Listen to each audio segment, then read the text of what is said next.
जिंदगी कामयाब बनाने के लिए तीन चीज़ों पर काबू होना बहुत ज़रूरी है। ख्वाहिश, यकीन और उम्मीद। इससे पहले कि मैं चाहूँ कि कुछ हो जाए, ये ज़रूरी है कि मेरे अंदर से उसकी पूरी शिद्दत से ख्वाहिश हो और यकीन हो कि वो होगा। Doctor APJ Abdul Kalam. नमस्कार दर्शकों, शिक्षा जगत में आप सभी का हार्दिक स्वागत है। मैं हूं गिरधर अग्रवाल और आप सभी देख रहे हैं DD राजस्थान। दर्शकों, आज हमने हमारे कार्यक्रम शिक्षा जगत में चर्चा के लिए एक बहुत खास विषय लिया है, जो कि है आज़ादी का अमृत महोत्सव।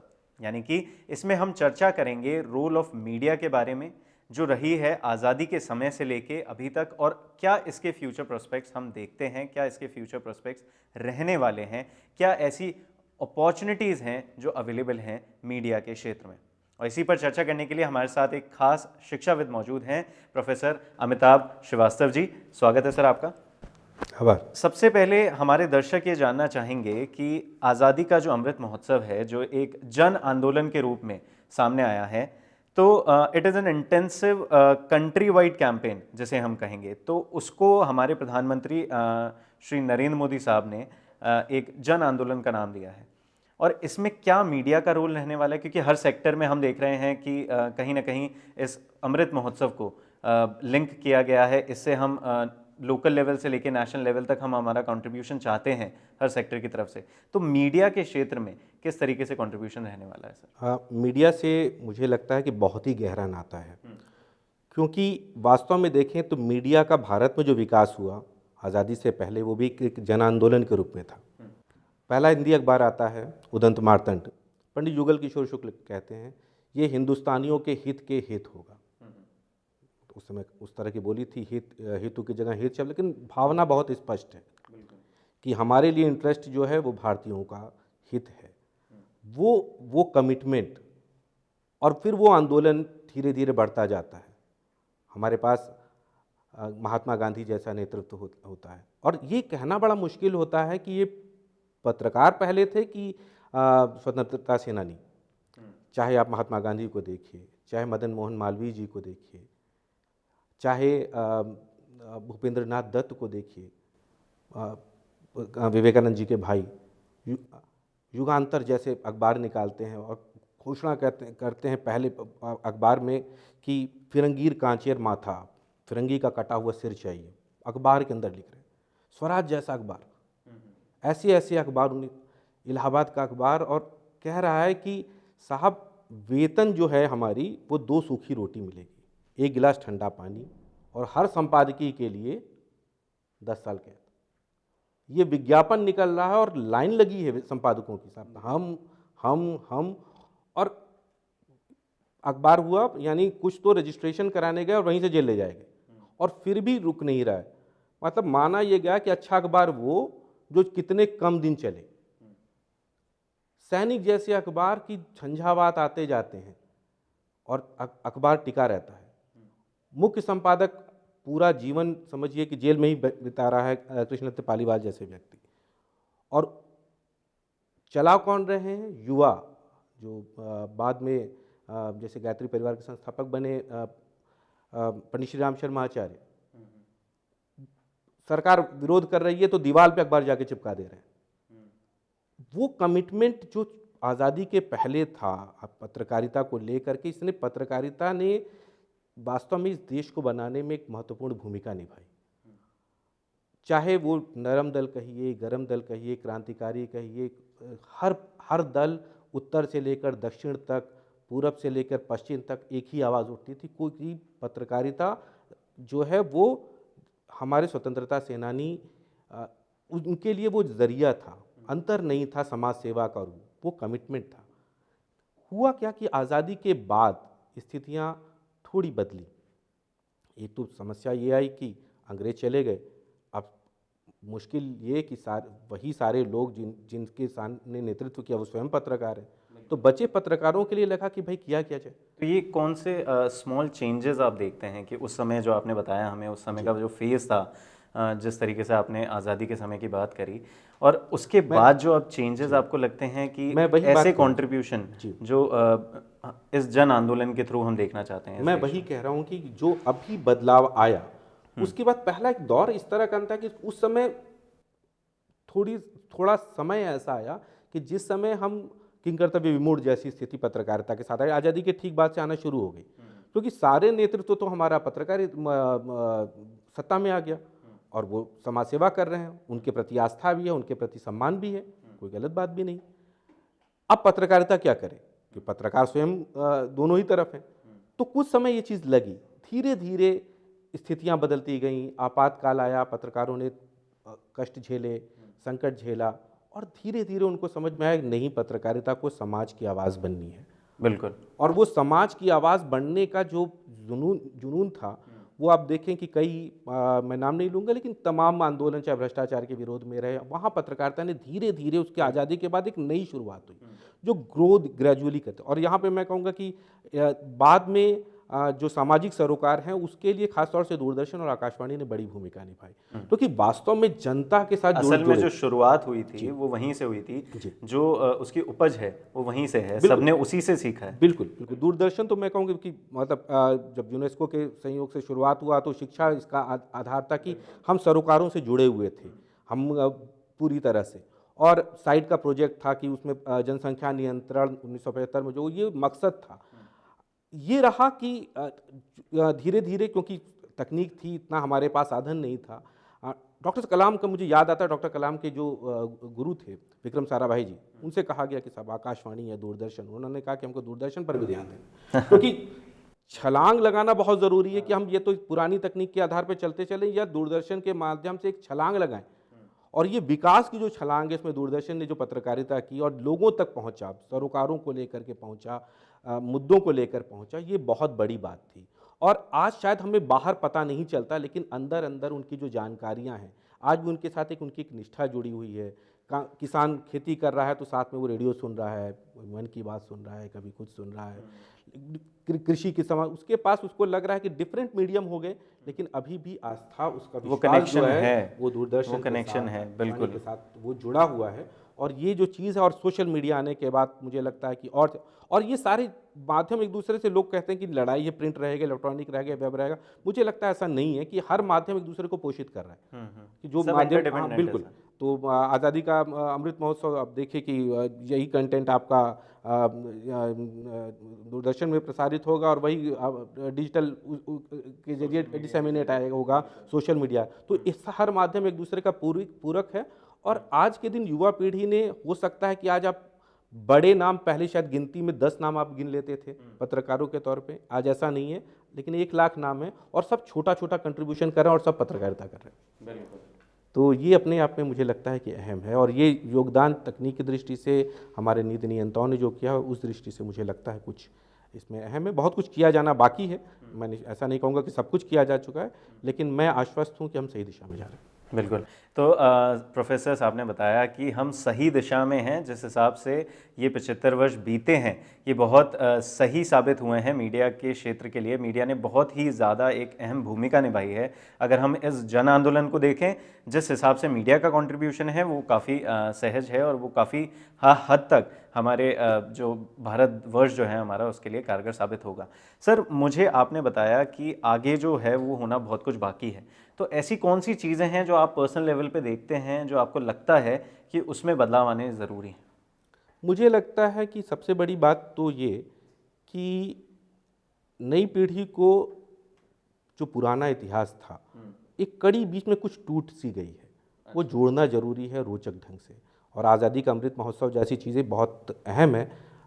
जैसे कुछ उदाहरण के तौर पे मैं कहूँ कि हमारे विश्वविद्यालय के वीसी कहते हैं कि जब आदमी आगे बढ़ता है, शेर आगे बढ़ता है, तो कई बार एक पड़ाव के बाद वो पीछे मुड़ करके देखता है, वो सिंहावलोकन होता है कि क्या किया, क्या हासिल किया, वो मार्ग, वो बहुत अहम है।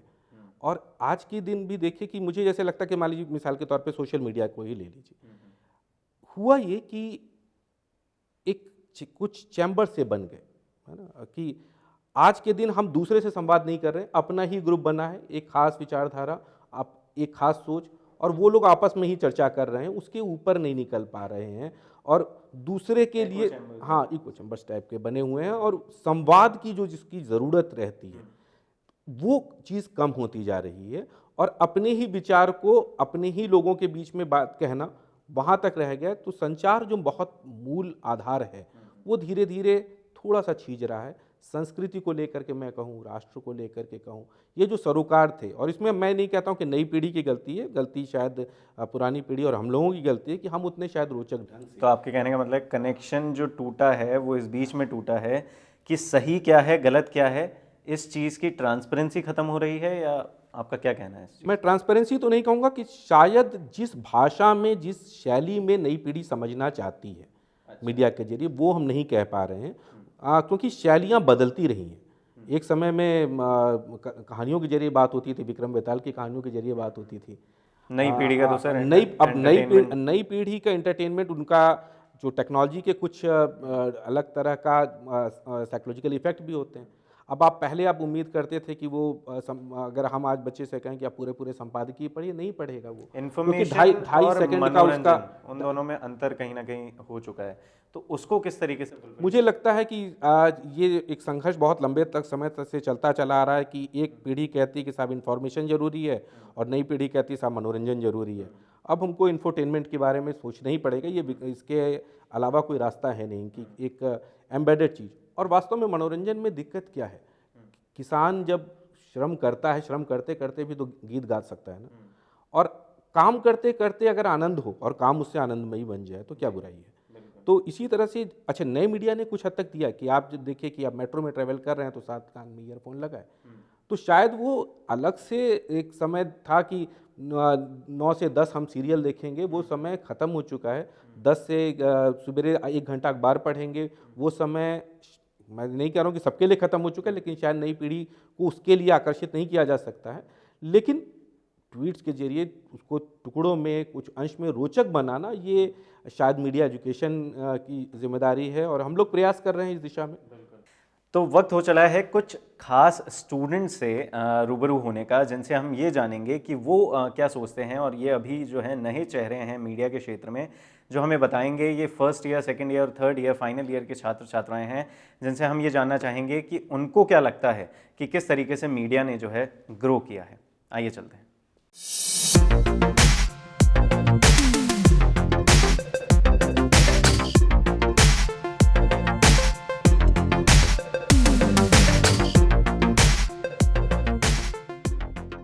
आज हम चर्चा कर रहे हैं role of media in India and opportunities के बारे में। तो इस पर हमारे साथ चर्चा करेंगी। Hello, my name is Anushka Sharma and I am student of bachelor in journalism and mass communication. So Anushka, हम जानना चाहेंगे कि Azadi ka Amrit Mahotsav is an intensive country wide campaign, जिस पे प्रधानमंत्री नरेंद्र मोदी साहब ने हमें बताया कि it will focus on citizen participation to be converted into a जन आंदोलन where small changes at the local level will add up to significant national gains। तो क्या ऐसे चेंजेस हैं जो आपको फील होते हैं, जो आपने देखे हैं? You been the student of journalism and mass communication. 75 वर्षों से जो हमने चेंजेस देखे हैं या आगे आप फ्यूचर पर्सपेक्ट्स देखती हैं मीडिया के, वो क्या हैं और किस तरीके से आप इसको बताना चाहेंगी? देखा जाए तो बहुत सारे चेंजेस आ गए हैं when it comes to participation. पहले हमारे इंडिया का इतना पार्टिसिपेशन नहीं होता था इन टर्म्स ऑफ मीडिया। उसके अलावा प्रोग्रेस हो गई है, आज इंटरनेशनल लेवल तक हम लोग जा रहे हैं, अवार्ड्स जीत कर आ रहे हैं, ये सब चीज़ें अपन को दिख रही हैं। देखा जाए तो महिलाओं का भी इसके अंदर पार्टिसिपेशन बढ़ गया है। पहले लड़कियों को घर के अंदर रखा जाता था, उनको अलाउ नहीं किया जाता था कि वो बाहर जाएं और कुछ करें, लेकिन आज मीडिया में जैसे भी है उन सबको एक मौका दिया जा रहा है कि वो खुद को साबित कर सकें। तो बहुत चीज़ें हैं जो अपन ने देखी हैं बदलते हुए, और हम चाहते हैं कि बदले भी। और ऐसे कौन से बदलाव हैं जो इन 75 ईयर्स में आपने देखे हैं और आप चाहती हैं कि कहीं ना कहीं वो बदलाव सर्टेन भी रहे हैं हमारे लिए या अनसर्टेन रहे हैं, और कितने फॉर्चुनेट हमारे लिए रहे हैं जो आगे हम उनको कैरी फॉरवर्ड कर सकते हैं? जैसे कहा जाता है कि media is third I of people. जितनी ट्रांसपेरेंसी यहाँ रही जाएगी, जितनी सच्चाई हमको दिखाई जाएगी, उतना ही ज़्यादा हम लोगों के लिए बेहतर रहेगा। आज हम चाहेंगे कि हमें अच्छा भी दिखाया जाए, बुरा भी दिखाया जाए, लेकिन वो दिखाया जाए जो सच चल रहा है यहाँ पे। वो चीज़ मैं चाहूँगी कि आगे तक चलती रहे, और वो चीज़ मैं चाहती हूँ कि वो चीज़ अभी भी वही बरकरार रहे। Thank you very much. Thank you. तो role of media in India and opportunities के बारे में हम बात कर रहे हैं, और जो मेरा आपसे सवाल रहेगा वो यही है कि अमृत महोत्सव जो हमारे 75 वर्षों का सिलसिला रहा है और आगे आने वाले जो हमारे वर्ष रहने वाले हैं, मीडिया का क्या कंट्रीब्यूशन है और कितना रहा है और क्या चेंजेस आपको देखने में मिले हैं मीडिया में, किस तरीके से मीडिया ने कंट्रीब्यूट करा है, समय समय पर अपने में चेंजेस लेके आए हैं?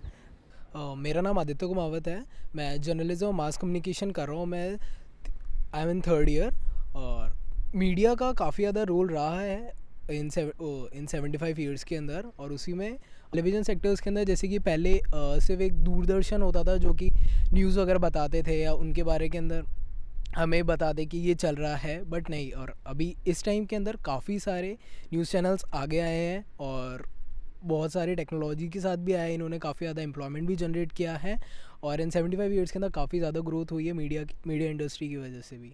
सो what changes do you see, आपने ऐसे कौन से चेंजेस देखे हैं और आप चेंजेस या तो आप लाना चाहते हैं फ्यूचर में आप अपने बिहाफ पे, being a student of journalism and mass communication, what do you feel कि कुछ ऐसे चेंजेस हैं जो मैं अपने बिहाफ पे इन फ्यूचर लाना चाहूँगा, whether you be a part of any media? Changes की बात करूँ तो हाँ, अगर जितने भी जो जैसे कि काफ़ी सारा जो सेक्टर हो चुका है उसके अंदर काफ़ी ज़्यादा पेड चीज़ें होने लग गई। लाइक लोगों को बताया जाता है कि ये करना है वो करना है, लाइक जो नेचुरल चीज़ है, जो रियल चीज़ है वो आजकल काफ़ी कम हो चुकी है।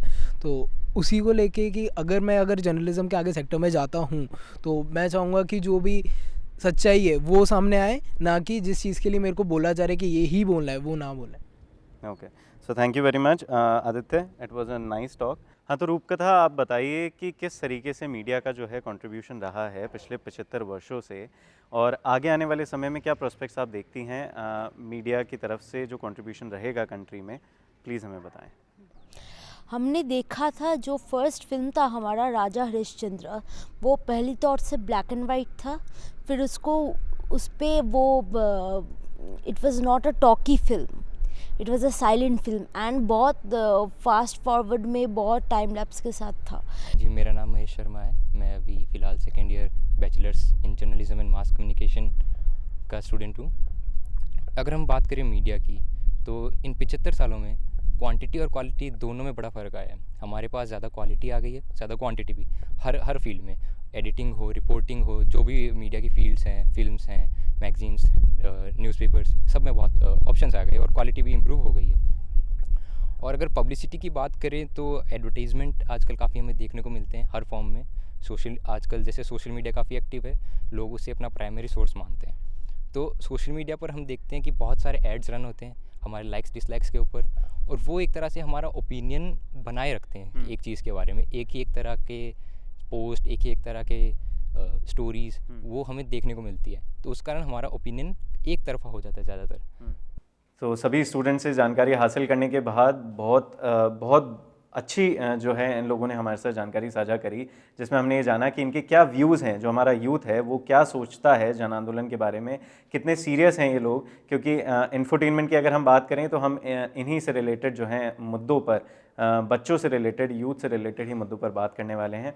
अब हम आगे बढ़ेंगे, हमारे कार्यक्रम को आगे बढ़ाएंगे, जारी रहेगी हमारी चर्चा प्रोफेसर अमिताभ श्रीवास्तव जी के साथ। मीडिया रिसर्च में अगर हम बात करें तो किस तरीके से डेवलपमेंट्स देखे जा रहे हैं, पर्टिकुलरली अगर हम बात करें मीडिया की ही, तो कौन कौन सी ऐसी चीज़ें हैं जो आने में हैं या फिर अभी हाल फिलहाल आप बताना चाहेंगे हमारे दर्शकों को? देखिए, मैं मीडिया को थोड़ा व्यापक परिप्रेक्ष्य में जो हम कम्युनिकेशन से जोड़ना चाहूँगा कि इस पैंडेमिक ने हमें एहसास दिला दिया कि स्वास्थ्य जो है, हम स्वास्थ्य की बात करते थे और स्वास्थ्य में हमने उपलब्धियां अर्जित की हैं, चाहे पर पोलियो को रेडिकेट करना हो या तमाम अन्य सफलताएं, टीबी का उन्मूलन हो, लेकिन फिर भी हमारे लिए प्राथमिकता नहीं बन पाई। और अब वो समय आ गया जिसके लिए हम लोग काम कर रहे हैं कि हम हेल्थ कम्युनिकेशन पर ध्यान दें। इस दिशा में अच्छी काफ़ी शोध हो रहा है कि किस तरह से हेल्थ कम्युनिकेशन, हेल्थ जर्नलिज्म, इस पर बात हो। दूसरा कम्युनिकेशन की एक ब्रांच विशेष रही जो डेवलपमेंट कम्युनिकेशन रहा। इस पर हम उस तरह से ध्यान नहीं दे पाए जितना दिया जाना चाहिए था। कि डेवलपमेंट जर्नलिज्म को तो कुछ लोग ये समझ लेते हैं कि जर्नलिज्म का डेवलपमेंट, ऐसा नहीं। कि विकास, जर्नलिज्म का विकास नहीं, विकास केंद्रित पत्रकारिता, वो विकास की बात करो। और विकास का मतलब ये नहीं कि जो हम हमेशा सब चीज़ अच्छी अच्छी बताएं, विकास के रास्ते में जो रोड़े हैं वो भी हम बताएं, लेकिन केंद्र जो है वो विकास पर है। और लोगों की जवाबदेही भी उसी पर तय हो कि ये मुद्दा है, क्यों नहीं हो पा रहा भाई, सड़क क्यों नहीं पहुंच पाई, इस पर बात कीजिए कि बनिस्बत इसके कि ए की सत्ता छीन करके दूसरे ने कैसे, बी ने हासिल की, बी की सत्ता हासिल करके ए ने कैसे की, इसकी तुलना में अगर ए से ने विकास के लिए क्या किया, बी ने, सारी जवाबदेही अगर हम विकास केंद्रित कर पाएँ, विकास की बात कर पाएँ तो फायदा तो हमारा ही है। आम जनता का है, मीडिया का फायदा है, क्योंकि अपना विकास कौन नहीं चाहता। एक एटम भी है तो अपनी आखिरी ऑर्बिट पूरा करना चाहता है। अगला मेरा सर सवाल इसी पे ही है कि अगर हम मीडिया इंस्टीट्यूशंस के बारे में बात करें जो हमारे देश में, भारतवर्ष में स्थापित हैं, तो चाहे हम सरकारी के बारे में बात करें, गवर्नमेंट इंस्टीट्यूशंस के बारे में बात करें या प्राइवेट इंस्टीट्यूशंस के बारे में बात करें, सब में ही कहीं ना कहीं डेवलपमेंट देखने को मिला है। तो ऐसे कौन से और रिसर्च इंस्टीट्यूशन, मीडिया इंस्टीट्यूशंस आने में हैं जो आपको लगता है आप हमारे दर्शकों के साथ साझा करना चाहें? रिसर्च सेक्टर्स, जो मैंने कहा कि रिसर्च के सेक्टर्स तो निश्चित रूप से जो हैं वो रहेंगे। सरकार निश्चित रूप से, चाहे यूजीसी हो या एसएसआर हो, वो निजी हो चाहे विश्वविद्यालय हो चाहे सरकारी विश्वविद्यालय हो, सबको वो प्रमोट करते हैं कि आप इस क्षेत्र में शोध करें। और जैसा कि मैंने आपको क्षेत्र बताया कि हेल्थ कम्युनिकेशन इसमें, और वो सारे एरियाज़ में, इवन सोशल मीडिया के सेक्टर में वो रिसर्च के लिए प्रमोट कर रहे हैं कि अगर हम लोगों तक बात पहुंच रही है तो क्या ये केवल बतकही जैसी बात की ही चर्चा होगी, गपशप की ही चर्चा होगी, या किसी मुद्दे पर भी बात हो सकती है। तो कैसे रियल कंटेंट लोगों तक पहुंचाया जा सके, इस पर व्यापक शोध हो रहा है। और भी शोध हो रहा है, जैसे मान लीजिए OTT प्लेटफॉर्म्स के बारे में हम लोग बात कर रहे हैं, कैसे इसको डेवलपमेंट के साथ जोड़ा जा सके, क्योंकि बाजार निश्चित रूप से क्या करेगा कि जो चीज़ बिक रही हो उसको ले जाएगा। बिक रहे को इस सेंस में कि जिसकी स्वीकार्यता, उसको हम थोड़ा पॉजिटिव टर्म्स में कहें, जिसकी स्वीकार्यता हो। तो हमारे कंटेंट की स्वीकार्यता आम जनता में कैसे हो, हम लोग उसको स्वीकार कैसे करें, इसको बनाने में, इसको इस रूप में कन्वर्ट करने में कोई बुराई नहीं।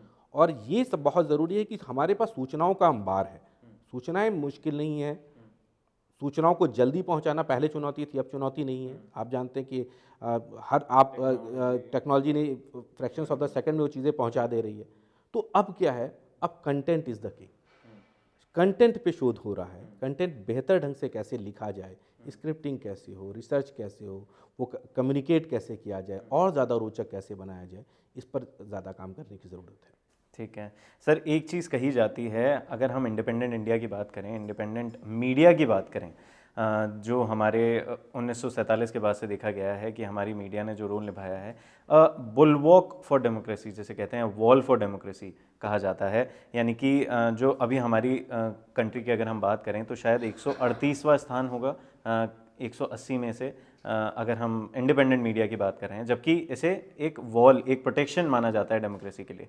तो ये कहाँ तक फिर इस फैक्ट के साथ किस तरीके से देखिए, मैं इन मानकों के पीछे बहुत सारी चीज़ें होती हैं, और मैं संविधान के आधार पर कहूँ तो इस देश ने आरंभ से आर्टिकल 19(1)(a) के तहत अभिव्यक्ति की स्वतंत्रता दी, वाक और अभिव्यक्ति की स्वतंत्रता, और ये स्वतंत्रता, बोलने की आज़ादी ऐसी आज़ादी है, ये हर व्यक्ति को मिली।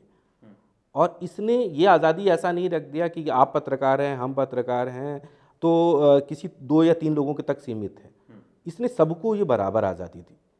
जो रीजनेबल रिस्ट्रिक्शंस है वो सब पर लगे कि भाई राष्ट्र के अगेंस्ट आप कुछ नहीं कहेंगे, मित्र राष्ट्रों के अगेंस्ट कुछ नहीं कहेंगे, जिससे कि देश हित का नुकसान ना हो, समाज का नुकसान ना हो। इसके लिए कुछ रीजनेबल रिस्ट्रिक्शंस उस पर हैं।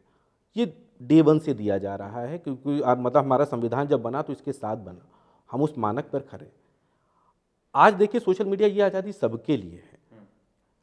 किसी के एक खास पैमाने पर हो सकता है कुछ छुटपुट घटनाएं हुई हों, लेकिन या कुछ काले अध्यायों को हम देख सकते हैं कि एक खास पीरियड रहा जिसमें चाहे आप आपातकाल ले लें, लेकिन अगर ऐसा कहा जाए कि इस देश में किसी ने कहने को रोक रखा है, तो ऐसा मुझे नहीं नज़र आता।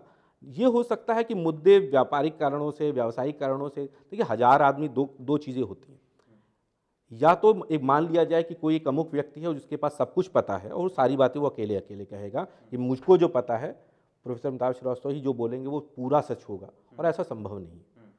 तो अगर ये संभव नहीं है, ये आदमी सब कुछ कहना संभव नहीं है, तो दूसरा रास्ता है कि सबको कहने दिया जाए, हजारों लोग मिलकर के बात अपनी कहें, और जब हजारों लोग अपनी बात कहेंगे तो पूरा सत्य अपने आप आ जाएगा। यानी इसको कहे कि किरण किरण बटोरेंगे तो अपने आप एक नया सूरज तैयार हो। सर, लोकतंत्र में जब सबको कहने का हक है तो फिर ये 138वां स्थान कुछ एक आप शंका पैदा करता है। 138वां संस्थान, पहले मैंने बताया कि चाहे ह्यूमन राइट्स हो और चाहे अभिव्यक्ति की आज़ादी हो, इन आंकड़ों को कौन तय कर रहा है? सर ग्लोबल लेवल पे तय हो रहा है। ग्लोबल लेवल पे मैं फिर कहूंगा कि ग्लोबल लेवल पे तय करने का मतलब चाहे भारत सरकार हो, चाहे ये हमारी सरकार की मौजूदा सरकार के बारे में बात नहीं कर, प्रारंभिक सरकार से देख लीजिए, क्या कभी ऐसा आया कि जिस समय कि डे 1 में कि हमने कह दिया हम नंबर 1 है, और जो नंबर 1 है क्या वो वहाँ पे वास्तव में नंबर 1 है? मैं किसी देश का नाम नहीं लेना चाह रहा, मतलब वहाँ पर सर प्रेस फ्रीडम इंडेक्स के अकॉर्डिंगली, मैं प्रेस फ्रीडम इंडेक्स की बात कर रहा हूँ, ह्यूमन राइट्स वॉच की बात कर रहा हूँ, एनजीओ सेक्टर्स की बात कर रहा हूँ। मेरा इस बात पे मतभेद रहा है कि जिस अभिव्यक्ति के बारे में अब बात कर रहे हैं, आपने क्या किन से सर्वे किया? क्या आपने व्यापक स्तर पे किसान से बात की कि तुमको अपनी बात कहने का हक किसी ने रोका? जब तक हम व्यापक इस देश में आपसे बात नहीं की, मुझसे बात नहीं की, किसान से बात नहीं की, मजदूर से बात नहीं की, इंडेक्स निकाला किसने? बहुत बहुत धन्यवाद सर। समय की जो है हमारे पास थोड़ी सी शॉर्टेज है, उसकी वजह से हमें यहीं पर जो है आज का कार्यक्रम समाप्त करना पड़ेगा। आपने हमारे साथ जो हमारे दर्शकों के साथ जो जानकारी साझा करी उसके लिए बहुत बहुत धन्यवाद सर आपका। इसी के साथ आज का जो हमारे कार्यक्रम है शिक्षा जगत, जिस पे हमने अमृत महोत्सव जो हमारा जन आंदोलन हमारे देश में एक छिड़ गया है, जिसमें लोकल लेवल से लेकर नेशनल लेवल तक जितने भी सेक्टर्स हैं उसमें क्या क्या डेवलपमेंट्स हैं और किस तरीके से वो योगदान देने वाले हैं हमारी कंट्री के डेवलपमेंट के लिए, उस पर वर्क किया जाएगा, उन अपॉर्चुनिटीज़ को जो है एक्सप्लॉइट किया जाएगा। सो इसी उम्मीद के साथ कि ये जन आंदोलन जो है, ये अमृत महोत्सव जो है, ये एक सक्सेस रहे, ये कामयाबी हासिल करे। अगले हफ्ते फिर मुलाकात होगी किसी नए विषय के साथ। तब तक के लिए नमस्कार। आभार आपके प्रति, दूरदर्शन के प्रति नमस्कार।